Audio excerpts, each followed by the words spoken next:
Gulf खबरें में आप तमाम लोगों को वेलकम करते हैं। सऊदी अरब में रहने वाले, काम करने वाले हर पाकिस्तानी, इंडियन, बांग्लादेशी के लिए छुट्टी का काम का नया कानून जो है वो जारी कर दिया गया है। अगर कोई शख्स इस पर अमल नहीं करेगा तो उन तमाम लोगों के ख़िलाफ़ सख्त कार्रवाई की जाएगी और उनको 5,000 रियाल तक का जुर्माना भी किया जाएगा और उल्टा सऊदी अरेबिया से निकाल भी दिया जाएगा।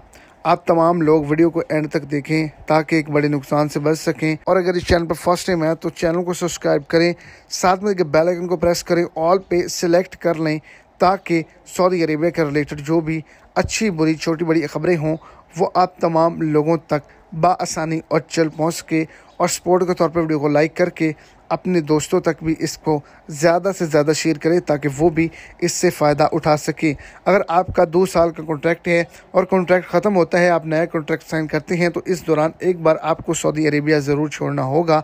अगर आप ऐसा नहीं करेंगे तो आप तमाम लोगों को 5,000 रियाल का जुर्माना होगा।